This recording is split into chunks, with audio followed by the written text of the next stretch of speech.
I'd like to introduce Roger Grant from Identicor, here to talk to us today about, the proper ingredients to a story formula that can be, the difference between our businesses, being heard instantaneously and captivating our customers, or us essentially trying really hard, but basically being the equivalent of Charlie Brown's teacher, right? Where our mouths are moving, but people are just hearing garble. So without further ado, I want Roger to have as much time as possible. Please take it over, Roger. Excellent. Well, thanks very much, Jared. I really appreciate the opportunity for us to be able to work together. And where we want to start today is a beginning point that we're seeing more and more of now, thankfully, is we are actually meeting people in person again. And so let's start from that perspective and think about those times when you're meeting a potential customer for the very first time. Maybe it's at a networking event, maybe it's at a coffee shop, maybe it's in some kind of a reception, and you're saying hello and starting to chat. And then that very common question comes up, and they say, "So what is it that you do?" Now, that is a great opportunity. And I'm wondering if you can relate to this pattern, is that there have been times when you've been in that kind of a setting and you start to tell what it is that you do. And instead of getting an enthusiastic response, it's kind of like a blank expression on the other person's face. And then maybe there's other times when you've had that same question, and it's a dramatically different outcome. That everything that you say, they just need to be attracted to. And there seems to be this magnetic kind of pull. And you know in the back of your mind that there's such a good match for what you can do and what the customer needs. And that you know that they're going to be turning into a customer. Now, maybe you can relate to this. I know for sure that Heinz can. Heinz is one of my clients, and he works in the shutter and blind business. And he has a before story and an after story. So the before story that Heinz used to use before he learned the material that we're going to be taking a look at today, this is the way that he would introduce himself in a networking setting. He'd say, "Hi, my name is Heinz. My wife and I, we've owned Calgary Blinds and Shutters for 10 years. And we have a mobile blind and shutter service, and we've got lots of positive Google reviews. And, learned a little bit of information about it, but, it wasn't exactly that compelling. I've got to do business. I've got to get his card. I've got to start using Heinz's service." So the after story that was developed goes like this. "Hi, my name's Heinz. I help people like Jennifer. She called me yesterday and said, 'Our dream house doesn't feel like a dream house. I'm tired of living in a fishbowl and having to shower in the dark. We went to IKEA on the weekend and bought some blinds. They fell down last night. Can you help us?'" "Oh, absolutely. We have a mobile blind and shutter service. We bring all the samples into your home so you can see what the colors look like next to your sofa, next to your walls. We'll take all the measurements and do the installation. You'll have your custom-made blinds in about a week and a half. I'm Heinz from Calgary Blinds and Shutters." So now that was a big difference in terms of story, going from that blank expression to one which was very engaging in that magnetic pull. And what made the difference? Well, what made the difference was the formula that I'll be presenting to you today. And what Heinz did was he saw the 6 steps. He thought about what his business was about, and he just plugged his content into the formula. And so I'll be showing you the same formula that you can use in your business. And now this is one of my favorite types of innovations. So when you take 2 different ideas from different contexts and bring them together, amazing new things can happen. And so in this case, the story structure that I'm going to be sharing with you, it comes pretty much from the entertainment world. So we see it a lot in great novels that go back not just over decades, but actually over centuries. And where we see it the most nowadays is when we're on Netflix or taking a look at movies or maybe going back to the theater. And there have been so many films that have been based on the story structure. It's one that as we get into it is going to be more and more familiar to it. It's one thing that we see in Scrooge. It's another one that we see in just about anything that Pixar makes. Toy Story 1, Toy Story 2, and Toy Story 3, Toy Story 4, and Cars. And we also see it in Star Wars as well. So this is a story structure that's been proven over a long, long time, and it can have great benefits for your business. One of the things that it can do is it can move you and also your customers into that confusion zone of, okay, how can we craft the message? What do we need to say first? And the confusion that the customer can have if the incomplete story is coming his or her way. It's going to save you from that slow process of things just not coming along at the right pace. And you'll move through much, much faster when you want to develop any kind of marketing material. And then also save you from that frustration. We're telling our story, we're presenting what we're about, but the customers aren't getting it. To instead of a position of, yes, they understand and they're recognizing our value quickly. So the formula that I'm going to be sharing with you, it has the potential. It can be used as a platform, a communication pattern for all your marketing and sales messages. And this covers, a very broad range. So it can cover off your website content, your emails, campaigns, videos, brochures, sales presentations, every client conversation, your social media posts, advertising, what kind of graphics and content messages you put in your trade show booth, signage if you've got a business that has kind of a retail front to it. And then also it can apply really well into working with your employees. So it can be for team talks and then also for investor pitches. And that's the potential that this has. Now, for our time together here, we need to have a tighter focus on what we'll be taking a look at. So we'll mainly be thinking about your elevator pitch and the way that you would respond to the question of what is it, what do you do? And I want you to keep in mind that these ideas are ones which are able to be used instantly. And so this afternoon, I hope you've got a sales call planned. If you don't, well, then how about if you plan it right now? And as you get ready for that call, or for talking to a potential customer or someone you might already be working with, have these ideas in mind and start using them this afternoon. And there also will be an opportunity to go deeper on the content coming up in about a week, and I'll give you more information about that later on. So the topics that we'll be going through in the webinar time today, we'll start off with the 6 common and costly story traps, and then the story ingredients and the formula. And then we'll walk through what it's like for you to craft your brand story, and then an opportunity to go deeper and Q&A. So also, if you have any questions that come up, you can put those into chat. Jared's going to be monitoring those for that.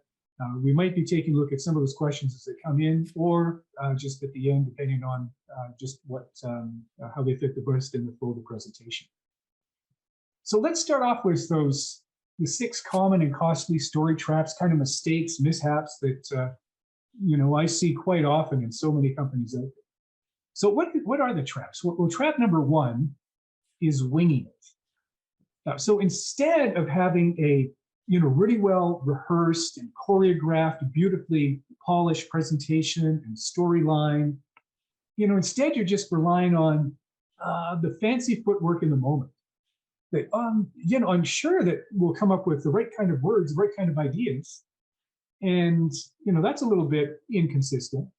And then maybe your team members don't have the same kind of fancy footwork, and so you don't have a well-defined standard story. And so, because you're sending an inconsistent message, you get very inconsistent results, and you'll have more of those blank stare kind of conversations instead of those ones with magnetic attraction. So the fact that you're here and giving attention to your story structure, that's going to help solve trap number 1. Trap number 2 is just flooding with facts. And there is fact after fact after fact after fact that you're trying to get across going through your mind and going through your story. Now, there is a tendency that if we could only get a tendency of thought, if we could only get a little bit more information into a customer's mind, then I'm sure that they're going to buy. Maybe there's this, below the conscious level thought that somehow you think that, the magic bullet is more bullet points. But that's actually not the case, because we need to think about facts. Like, the facts are certainly important, but they're not enough. And to really put that in perspective, let's go to the question. And that question is, what is it that makes people buy? Now, if you've been in business for a while or any kind of role in sales, you've probably heard that old adage that people buy on emotion and justify with logic. And that saying has been around for a long time. I think one of the reasons why it's survived so long is it's true. Maybe you could, like me, could take a look back and think about some of the things that you have bought in your consumer life. I think about this as cars. Is pretty much every car that I've ever bought, it was bought on emotion, and then I used logic afterwards to justify it, and talk about the safety features of this vehicle, or the gas mileage, or the practicality, or something else. But it was really a decision that was based on emotion and justified with logic. Now, as we move into the business to business world, the emotions are still there. They tend to be a little bit different style of emotions than we see in consumer purchases, but people still buy on emotion and justify with logic. And one of the best indications of that is another famous adage that we've known for a long, long time. And this was one which was communicated oftentimes around multi-million-dollar deals. Nobody ever got fired for buying IBM. And so that was, of course, a buying decision that was based on avoiding fear, avoiding mishap. So facts are not enough. We need to have something more than facts. So that leads directly into trap number 3. And trap number 3 is having an emotional void. And so if you stay in that fact-only zone, you're not going to reach the emotion zone. So what does it take to move out of the emotional void? Well, it's going to take a little bit of a twist in thinking. So on the one hand, that kind of fact perspective is based from a nice, straightforward, I'm going to answer the question when they ask what I do. I'm going to inform the customer. And we do need to get that information across in the sales cycle. But again, it's not enough. So we need to have another angle, which is going to fill in the perspective. And that is going to be the commitment to engage. Because when we move into, instead of just informing, of engaging is based on emotion. And so as we think about our customers, we want to know what makes them happy and what makes them sad and what keeps them up at night and what makes them frustrated and what they're dreaming of. And if our story can be infused with those kind of emotions, then we will have the emotional engagement that helps lead customers to buy. Now that takes us on to trap number 4. Now, trap number 4 is putting the wrong hero in the story. Now, the natural inclination, pretty much for every business, if you're thinking about what's going to go up onto your website, or if you're giving a presentation of some sort, the beginning point, the starting point is that the company that's paying the bill for the website, well, they should obviously be the hero. It's their story. But there are some problems with that approach. One of the problems that happens with that approach is that if you're going to be the hero, you tend to present yourself as that knight in shining armor. And so everything is polished up perfectly, and you don't come through as the real kind of a hero, the real kind of a hero that we would find in one of the movies that we got. Now, here's the measure, a good measure of whether you right now could have the wrong hero in your story. And if the number one message, the dominant message that you present, is a message of "we are," that's a sign that you've got yourself in the role of hero in your story. So we are the innovative industry leader in the design and manufacture of advanced gizmos and widget solutions. And then you're in the hero position. But if it's only this hero, which is knight in shining armor perfection, that actually makes for a dull story. It doesn't really take off. So at this point, I'll just tell you, you should not be the hero in your story. And we'll get to who should be the hero in just a moment. Now, the trap number 5 is having too many ideas. And this is a very common problem, very common dilemma, especially for companies that are in the tech sector, companies that have had to put an amazing amount of thought to solve important issues. And because the temptation is there, is that because all of that thought and effort and energy and time and coding has gone into solving these problems, that you have this sense that we've got to tell the customer about all of it. So we've got all this mental cargo, all of these pieces of information, all of these ideas that we need to get across, and we need to deliver those to the customer. And because there's so many of them, there can be a jumbled sense to it, and we have to get them all, deliver them all at the same time. But what the story formula is going to do is it's going to give you something that every company needs, and that is a filter. And the filter is going to help you know what ideas to start with, and then also what ideas can wait. Because some of those technical ideas that we've discussed, they certainly need to be presented in the sales cycle, especially if we're dealing with a complex sale. And they need to be understood by the customers, especially if they differentiate, our service, our product, our program from that of competitors. But those pieces of information, they need to wait until later in the sales cycle. Starting off with them is a really bad idea. Now, the number 6 trap that so many companies run into is Nauger Redor. Nauger Redor is one of the biggest problems that I see, and I see it constantly within companies. Okay, now you're looking at Nauger Redor right now, and I have this sneaking suspicion that you have no concept whatsoever about what I'm talking about. And that's my point. And here's why.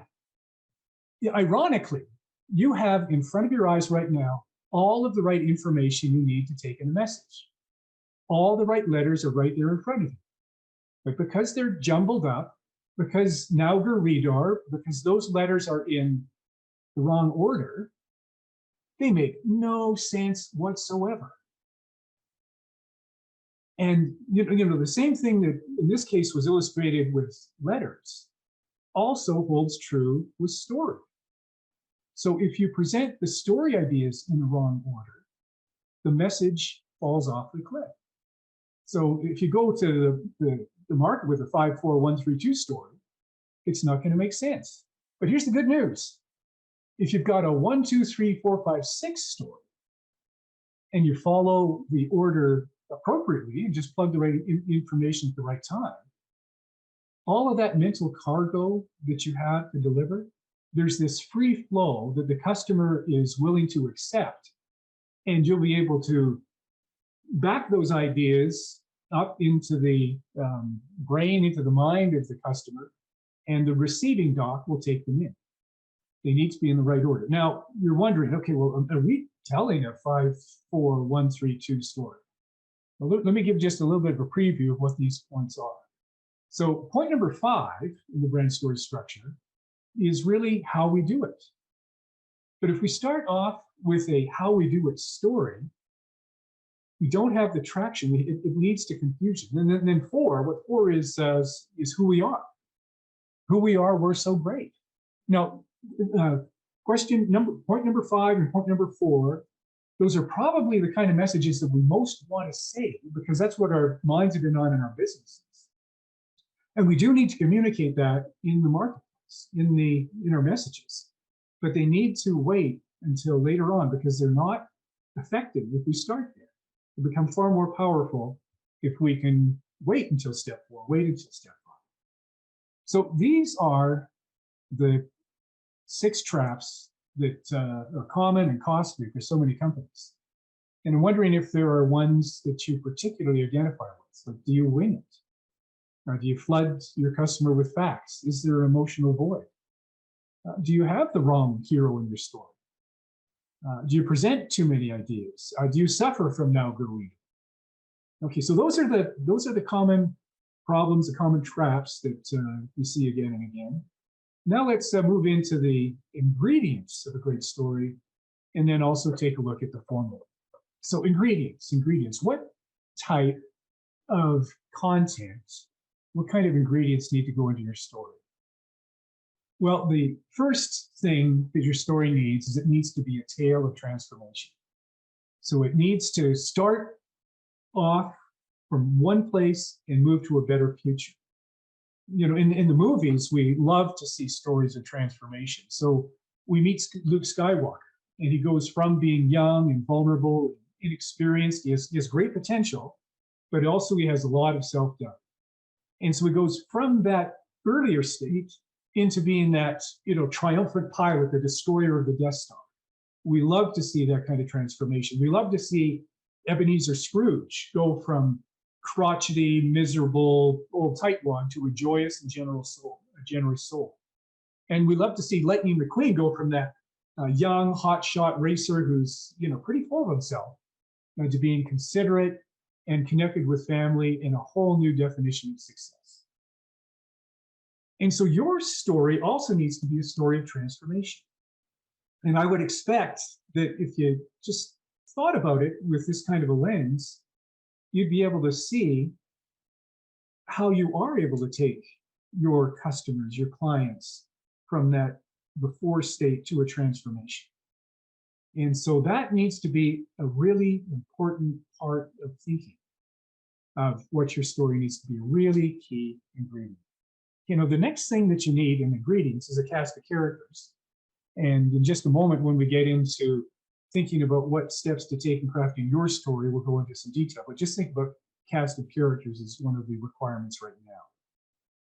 The next thing that the story needs is it needs twists and turns and rises and falls.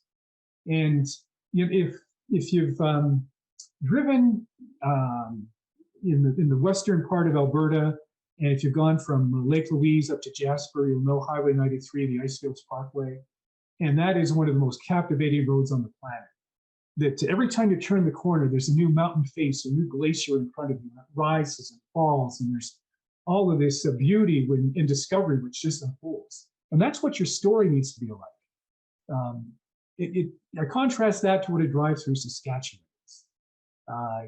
You want to be the Icefields Parkway. You don't want to be driving the Trans-Canada to Regina. Another thing that a story needs is a story needs risk.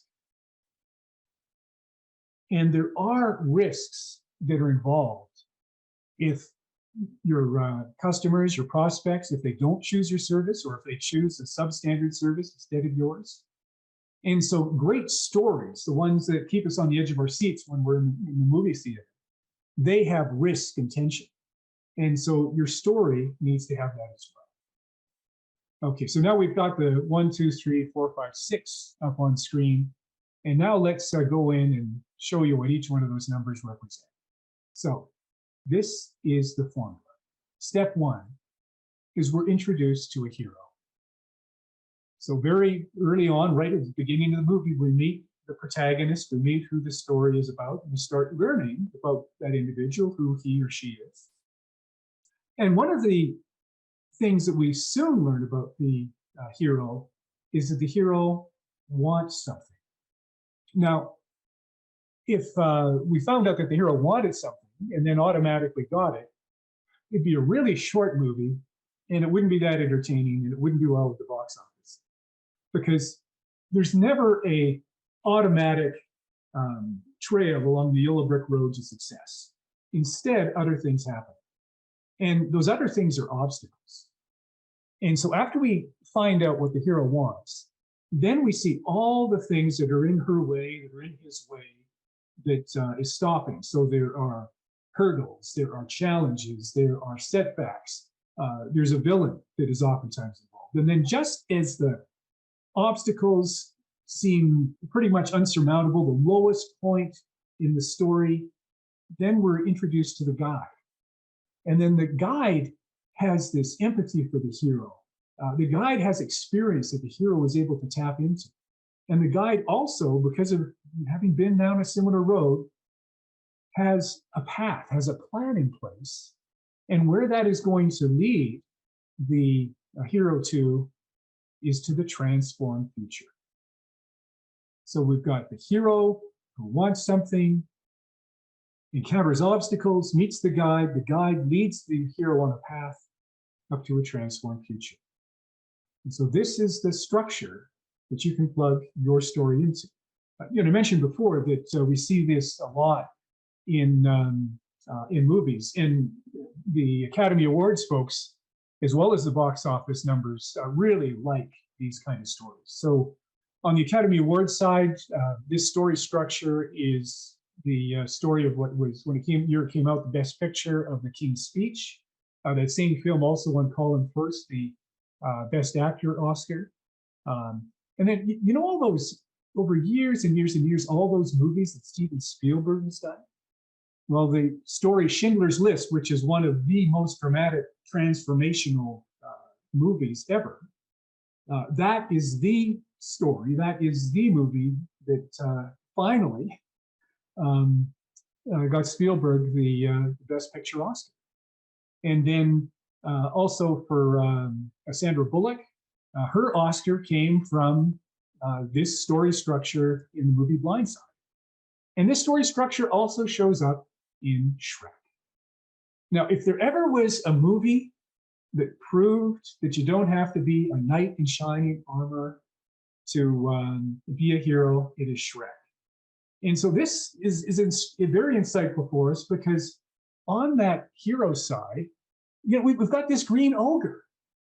And so we meet him right at the beginning of the movie, and we soon find out that he wants something.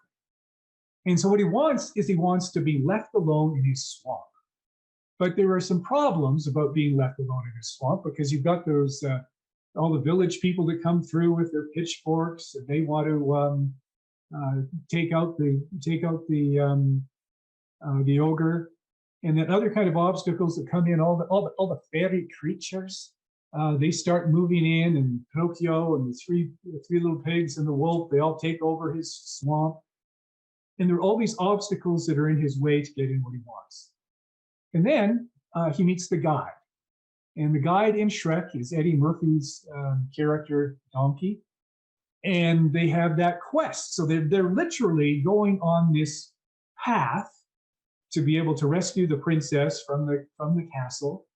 And there's the conversations as they're going along. So it's the psychological path. And then Shrek also discovering that he has a crush on this beautiful princess. And then where it eventually leads to is a transformed future of Shrek. Instead of being alone and miserable in his swamp, is that they've got that tremendous party scene where everyone is welcome and people are understood. And Shrek, instead of being that distant, detached ogre, is surrounded by friends and love. And that's the transformed future that we see within Shrek. Okay, so I've illustrated this in what it's like in a movie. Maybe you're not an ogre. Maybe you want to have other products you want to sell, but let's see what it looks like in a business context. So let's just go back and dissect this based on the Heinz story and the Blind and Shutter example. So the hero, who is the hero in Heinz's story? Well, it's people like Jennifer. And we know from the context that she is the owner of a new home. And just the flow of the structure, there's enough just from context, we can take it in without having to use lots and lots of words to describe it. But the hero is the people like Jennifer, the owner of a new home. And the owner of the new home wants something. Well, she wants her dream home to feel like a dream home. And, those few words, are very, very rich, because there's so much emotion that gets attached to it. And maybe there was one point where you moved into a brand new home and dreamed about it for years in advance and saved up for it and went to all those meetings with the builder and said, oh, it's going to be just like this. This is what we want it to be. And so just in those few words, it taps into that emotion, which is part of so many people's experience. But then there's the obstacles of living in a fishbowl, having to shower in the dark, putting up blinds from IKEA and they fall down the night before. And so just at that lowest point in the story, then in comes our guide. And all that was required there to introduce it was we have a mobile blind and shutter service. And then a path. And this was so helpful for Jennifer. We bring the samples to your home. We take the measurements. We do the installation. Nice, simple, crisp, just 3 steps, very easy to understand. And then that leads to the transformed future. You'll have your custom-made blinds and make them happen. And then, of course, because of the earlier content, that really conveys that your dream home is going to feel like the dream home. Okay, so there's the structure. And so now what we'll do is we're going to walk through a little bit. And if you've got your notepad with you, I'd like you to think about your story and start jotting down some notes about what your story can be about. So I said earlier, we want to talk about characters. And so that's what we're going to give attention to right now. So in a normal story, standard story, there's usually 3 characters that we see quite often. There's the hero, and then there's the victim, and then there's the villain. So now the first decision that you need to make is, who is the hero? Now, as previously mentioned, when a company is developing web content, a new story of some sort, the natural inclination is for the company to climb into that hero position. But let's just think about what that would do in a story. Okay, so let's say that the company, let's say you are the hero of your story. Where does that leave your customer to fit in? Or do you want your customer to be a victim? Maybe your customer should be a villain. That's not going to work too well. So instead, and you've probably already figured this out, is we need to sub out the victim person and replace that with the character of the guy. And so the most powerful character in a story is the guy. The hero can now be the customer. And the nice thing about a real hero and a real story is they tend to be real people. Is that, yes, they do have strengths and they have capability. They've got potential, but they also have doubt, and they have blemishes, and they have blind spots, and they have ways that they need to grow. They have needs. Putting your customer into that hero role allows your customer to be a real person, and then also to have the exact type of needs that customers have. And then it puts you in a position to be able to help guide them past that.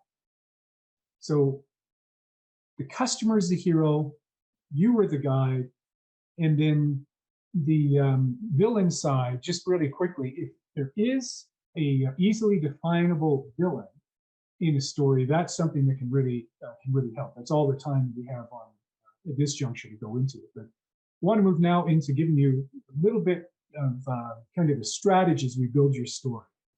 So our first 3 steps: the hero wants something and then runs into obstacles. Now, what's interesting about this is that the story begins right in the customer's world.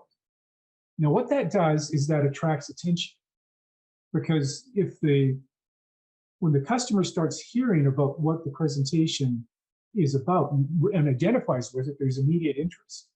And also because we're talking about what the hero wants and the obstacles, and we're getting into the emotions that are behind that, attached to that, then there's an emotional connection which is developed. And what this section does, these 3 pieces do, is it primes the customer for your solution. So earlier on, I mentioned that you need to wait in steps 4 and 5 before you climb into your own story. And the reason for that is that now we've got the stages set for you to be in the most powerful position. So then you get to come in as guide, and you're going to lead them on a path. And so that patience pays off, because now you can make a more powerful impression. And then also you get to align your company with a story, the customer's story that is already underway. And if we think about the real world, the customer's story is already underway, and we're coming into their world with our products, with our solutions, to be able to assist them. So this really corresponds with what real life is like. And then finally, the transformed future is that then we get to contribute to the ultimate customer benefit, because that comes from our contribution. Okay, so there's some background. And now let's think about who your hero needs to be. So maybe just jot this down on your page. Who should your hero be? Should it be an individual? Maybe it's a company.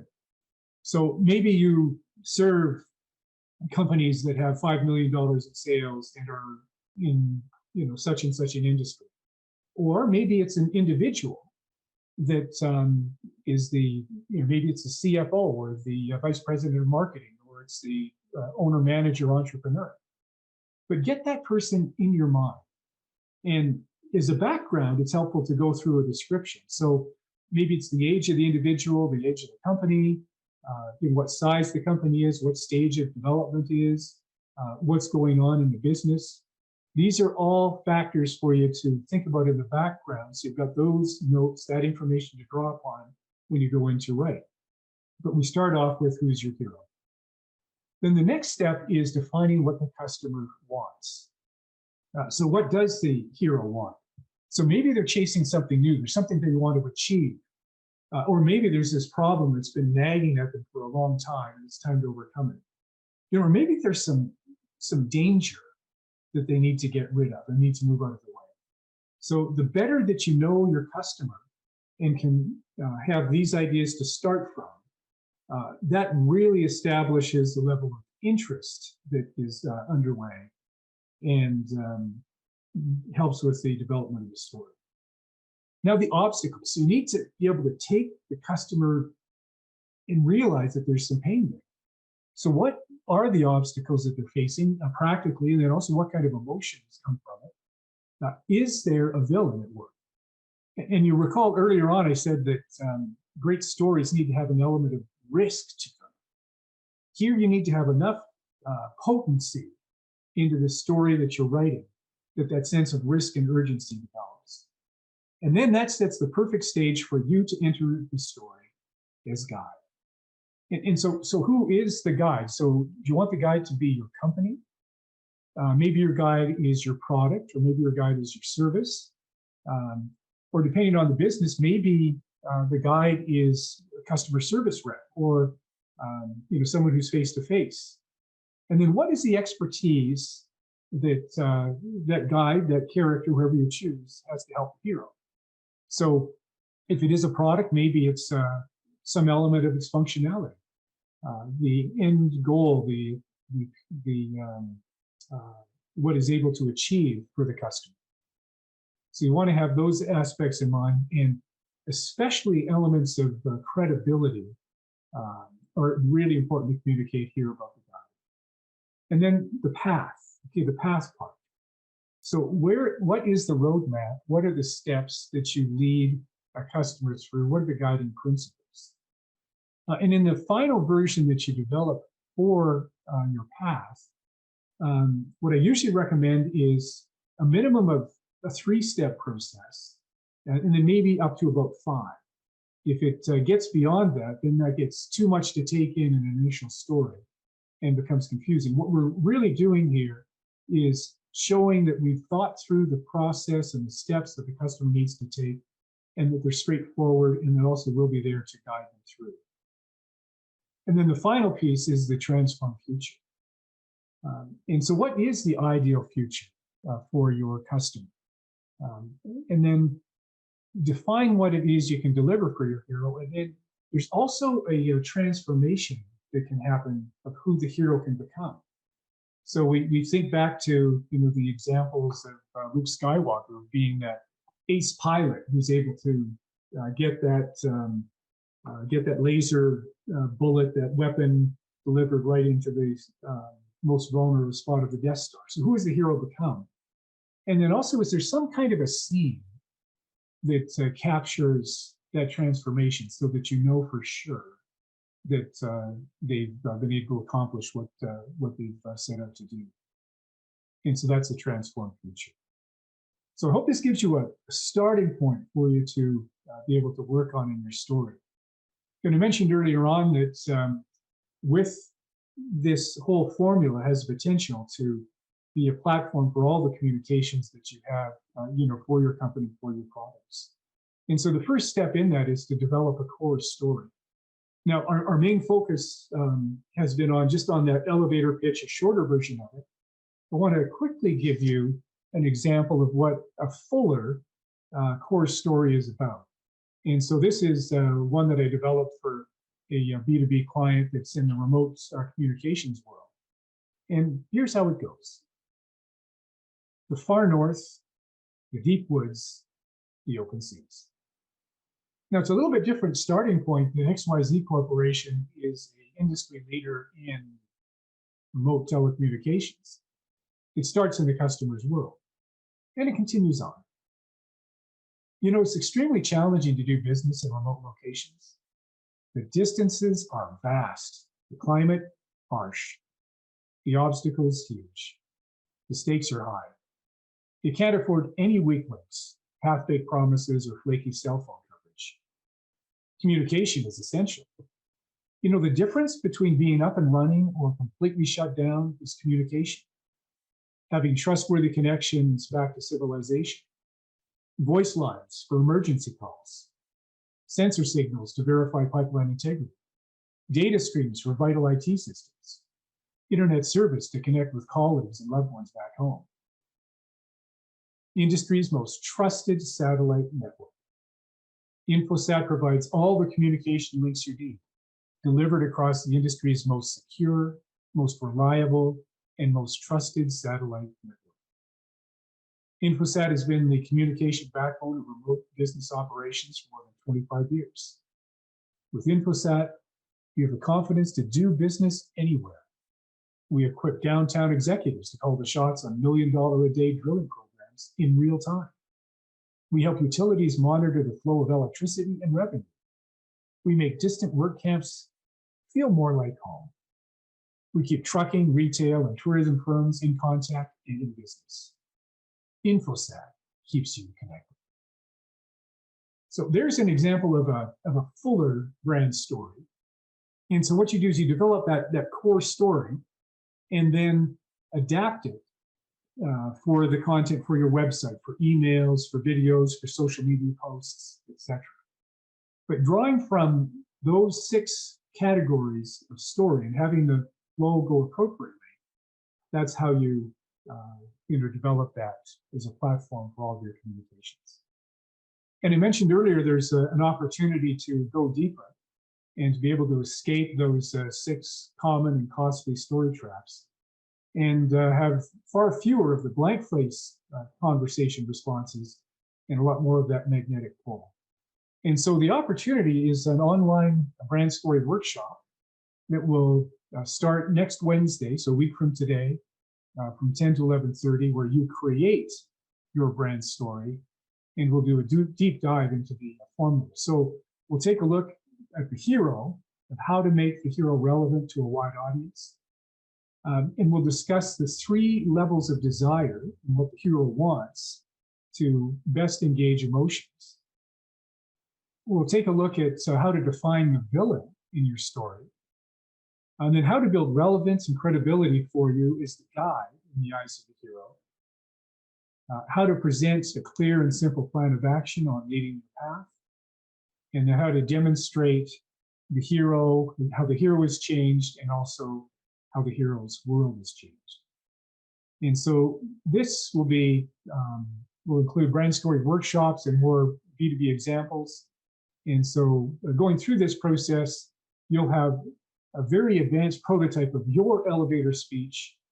And then we'll also have a bonus session, which is 2 weeks from today, in that same time frame, 10 to 11:30, where you'll bring all the work that you've done on your brand story prototype, and then in a group setting, you'll present that, we'll reflect on it, we'll refine it, and we'll be able to take it further. So if this is a step that it makes sense for you right now, the way to register for that is to go to identicor.com/action. And Jared's going to post that into the chat now. And then for pricing, the regular price for this session is $149 per person. But there's a special rate of $89 for those who take action. This is ActionEdge Coaching, so it's about action. And so here's the action that you need to take for that to happen. It's to send me an email. Now, in that email, here's what I want you to tell me. Roger, The worst story trap for us is, and then it's one of those 6, and then taking action. The idea that I will start using this afternoon, in that phone call that I'll be making, is this. No, I'm not sure what that is. You need to inform me with that, please. And so send me an email with that, and you can see my email that's there on screen. And if you maybe have interest to say, well, we want to develop that full message platform now for us, please also give me a call, send me an email, and I'm happy to have that conversation with you. And so for that sales call you've been making this afternoon, I hope that the ideas that you can start using now are going to move you into that magnetic response position. And we've got a little bit of time here for Q&A. On behalf of ActionEdge, Roger, thank you so much again. This is absolutely pure gold. I don't know what you guys, but I got 4 pages of notes, and I'm just thinking, when you lay it out like that, so simple to do, but so simple not to do. And this the consequences of not following it, and again, not having that expert eye to help refine it. So one of the questions that came earlier from someone who hopped off was, how do we test our story? And then I saw you put it right there in the bonus session, right? Actually run your prototype story by Roger. Take advantage of that offer. It's just amazingly generous and amazingly valuable. So any other parting words, Roger? Thanks so much for Jared, and thank you everyone for attending. And glad to see these ideas getting some traction. And I certainly look forward to hearing how they're helping everyone and working with you. So thrive with the formula.